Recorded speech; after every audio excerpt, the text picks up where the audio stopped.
Cherokee Soccer Association Impact Soccer Club here in Cherokee County and CrossFit Garage.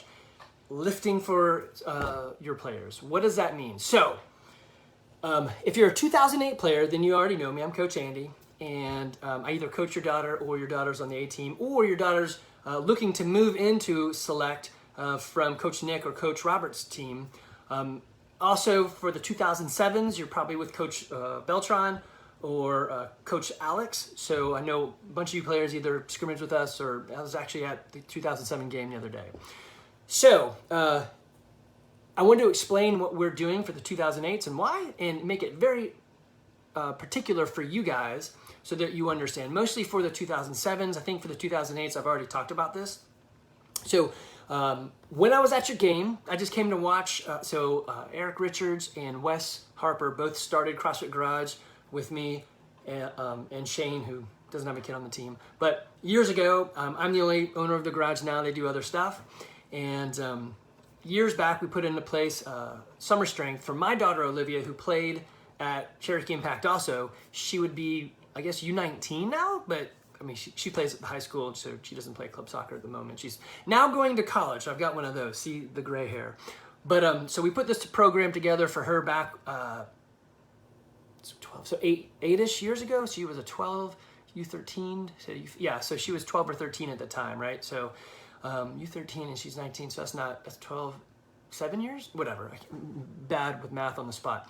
But the point is, your coach, Alex, is now asking you guys to lift. So the elite team, he said, hey, part of your evaluation for many of them, I think it was all of them, go lift. One option is totally go to just anywhere and just lift, and that's totally cool. Hey, Daryl, I think he said go to Rapid Performance. Those guys are great, love it. There's also Fury down the road. Any CrossFit gym will help your kid lift. So what we're doing is a little bit different. If you lift one day a week, it pretty much isn't going to do anything. It's like going to soccer practice one day a week. I mean, it's okay, but I mean, you probably should touch the ball a whole lot more if you want to get really good. So we put together a program basically for my kid, Olivia, when she got age change. So back around it was U13, U14, U12, somewhere in there, I don't really remember. They switched from your team is based on your August, your age your age in August to your age at that year. So they went from August to birth year. So you used to follow the school, sort of, or maybe it was July, I don't know, something. But now it's like, it's all 2008s are on the same team, right? It's all birth year. So she skipped an entire season, and she was pretty good. And she was small. She's a September birthday, so she was the oldest, but on her team she was big. But when skipping up from like U13 to U15, she was not big, she was small. And we're like, uh-oh, that's not good. So in the summer, we did some lifting, mostly for her to have the ability to be more powerful, stronger, faster, and she needed to push kids off the ball, so she was just small. There are a lot more reasons why you would start lifting. One is to protect your knees and ankles and your hips. So that side of it. The other, the fun saying is champions are made in the off season, so fix the things you don't fix during the season. I wouldn't really lift a lot during your soccer season, because if you're not lifting already, it could throw your game off. It's like having a golfer starting to lift during the tour. It's gonna throw their swing so far off. So maybe not so bad with soccer, because I mean your passes may be a lot tougher. Your shots would be harder, which is great. So you just got to retool some of those distances and touches. But here's what we do. So I'm gonna link in the doodly-doo below everything I can possibly think of. So this will be on Facebook, yeah, but I'm gonna put it on YouTube so you guys can see this and just click into it in case you don't do social media. And then you can find all the links. So there is a summer strength that we run for the last, like I said, 7 or 8 years. And there's videos of my kids doing the lifts year after year after year, so you can see them progress and grow. It's kind of funny to see how small they were. But if your kids are not in puberty, it doesn't really do much for the strength. They'll gain technique, which will increase their strength, but it's not like you're going to look at them and go, dang, you guys are ripped. It doesn't really change like that. It helps their, soccer is a core-driven sport. Every sport's core and out, except for maybe darts. I guess you could just, help stabilize their core, build the muscles around it. For soccer, it's great. Back squat's one of the best lifts you can do. We do a lot of that, and it tailors perfectly for soccer, right? And it is kind of funny because the soccer girls always outlift the boys and the boys get irritated with it. But anyway, so we have summer strength, which is for everybody. But the specific thing I created for my team is the 2008, what did I call it? 2008 Impact Girls Soccer Strength and Power. I mean, it couldn't be more specific.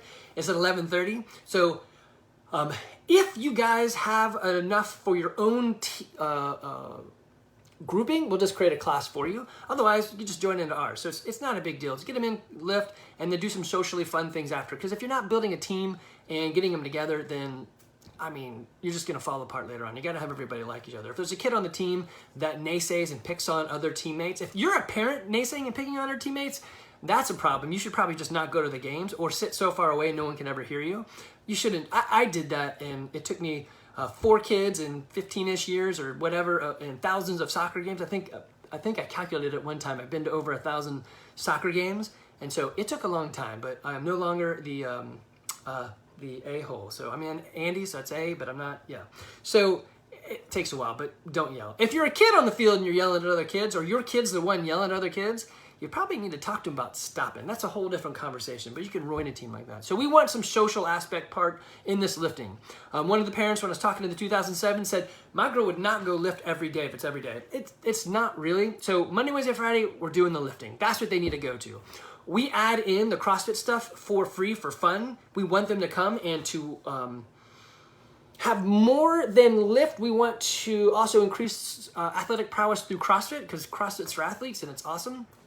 But in that, what we're also going to do is fix some of their run style, as well as help them just sprint in general. So sprinting is a problem. It's crazy when kids run with like that, you know, the arm out straight, and you're like, what are you doing? I don't even know. So we drilled down on that. We're going to fix that for the soccer component, right? We're also going to track juggles. So there'll be a bit like, did you juggle today? Yes. No. That's it.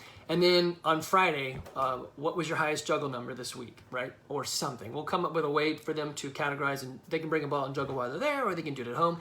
But 5 minutes of juggling every day will change their life. Well, not their life. It'll change their soccer prowess, right? So we're going to have them juggling. So something of soccer, but they're not going to be playing soccer, but we will make sure they're doing that. Fixing their running, building their muscle, helping them understand their body better, especially as they grow through these puberty years, right? So this, we're also going to talk nutrition to them, because everybody needs good nutrition, but we don't talk about calorie counting. That can get into some bad areas. Instead, what we do is talk about healthy nutrition habits and how to remove old bad ones and build good ones. So the list that we were doing, let me pull this up so I can actually just talk through some of this. And you guys can call me, email me, text me, whatever you want. Typically it's like you do this day, then it like swaps every other day. But there's a squat, so it's the back squat. Bar goes on your back. You squat to below parallel. What does that mean? You have a coach watch you. You're on your heels. You get a good back position. All that stuff. We're there to help guide them through that. We will do strict press as well as bench press. Bench press, we teach them to keep their elbows more at a 45 to protect your shoulders. Strict press, I mean, it's just bars overhead, get your face out of the way. So we teach them all that stuff. We will move into the deadlift. Back squat's more important for these girls than deadlift, but we were going to cover the deadlift because they used to call the deadlift the life lift or health lift or something like that. Not sure why they changed the name, but it's a great. It's a lift that you can lift more weight than anything else, and time under tension or extreme load is never a bad thing as long as you're doing it right? So we'll help them fix their core, their back, right, that area, and make sure they're correct there. All of that's going to increase strength. So you can increase your velocity or your strength, and that is power, right? So work over time, it is power. So work is pound distance, so foot pounds. So distance, weight, and times distance. I can't even say it. So it's a foot pound, that's your work. But we want power. So divide that by time. So strength will increase the amount of foot pounds you can move in that time. Velocity is already meters per second, but then you add in work, right? Or some sort of poundage. It's kind of just flips back and forth between there. We do have other movements later on. We will teach them move into a power clean. Some of the kids who have been there with us for years will have this almost at the beginning, and the other ones will build into that. Power clean is an Olympic lift, and it's part of an Olympic lift. And if there was only one thing that I could do at a gym, I'd say it's like, hey, you go in there, you can do one thing, and then you got to leave. I would do an Olympic lift called snatch. It just fires so much, super athletic, mucho explosive, builds strength and power. I mean, it's everything. We won't cover that here. It is arguably one of the hardest lifts to do. We do that in CrossFit, but we won't have the kids do it. And then, let's see what else. Yeah, we'll do some pull-ups and some back extensions. So for the kids, the back extension is pretty important. We're going to show how to do it, not back extension, GC sit-ups, back extension too, but we're going to show how to do that correctly so it'll increase the close velocity of their foot to hip, right? So foot to face. So as they power a shot in, that's going to come through the closure of their hip, that hip flexor. So we'll teach them that. So the main part is Monday, Wednesday, Friday. Extra stuff Tuesday, Thursday. Lots of mobilization. We're going to teach them how to use a foam roller so that they can do this at school. They can do this on the field. So right now, my intent was originally, hey, let's get my girls in and do this. And I thought, well, that's pretty cheeky of me. I should probably invite the rest of the 2008s. So it's an open for anybody who's on select to be into that group. We should be creating another team for the 2008. So we should have 3 teams, potentially 45 kids. Our gym, we have 11 spaces to lift from, 11 positions on the rack. So we like to put them 3 or 4 deep. That does mean they'll share a bar, but if you're nervous about that, I mean, this stuff isn't for you. So, but it slows them down. So we do not want them lifting fast, and I don't mean like up and down fast, but you know, I get through the line. I did my set, done, and 30 seconds later, I'm doing my next set, done, and then they're done with the whole thing in 5 minutes, but never really pushed themselves. So we don't want that. It's the best way we have found to slow them down is to line them up a bit. Plus, it's more social and fun. We teach them to watch. We cue. So basically, there's a lifter, there's a spotter, there's a coach, and so we teach one of the kids, or all the kids, but we teach the kids to one of you be the coach and watch and learn. There's no better way to learn something than to teach somebody else. So did they go deep enough? How was their back? What was their feet like? Were they digging their toes? Did they drive their head out of the way, or did they move the bar out of the way? What were they doing? So help them spot those cues and help them spot the flaws and help them teach and grow. So positive feedback. We want to enable the coach and remove the critic. So that's what we're doing. Opened it up to 2008s, and then went to the 2007 game and heard that Alex told everyone to lift.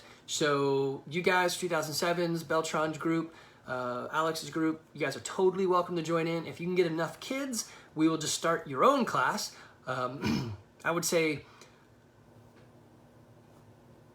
lifting with your friends in a group of 4 is not really fun if that's all of you guys that are in there. So we would just mix you with us. But if you had 30, then yeah, we'll get your own class and we'll teach you guys your own stuff and you'll have all your 2,000 people together. So if you have questions, look down on the doodly-doo. There's probably some links that I put to other videos and stuff. Or call me, email me, text me. You can find me, CrossFit Garage, just go there and look. You can find all my information there and you can give me a shout and we can talk. All right, so soccer players, hope to see you this summer. Should be a lot of fun. And when we're done with each session, hopefully the girls will go do something together. Hey, let's all go eat. Hey, this Friday, let's go do this, right? So hopefully they'll come up with opportunities to socialize and build as a team outside of soccer, because that makes you a better team inside of soccer.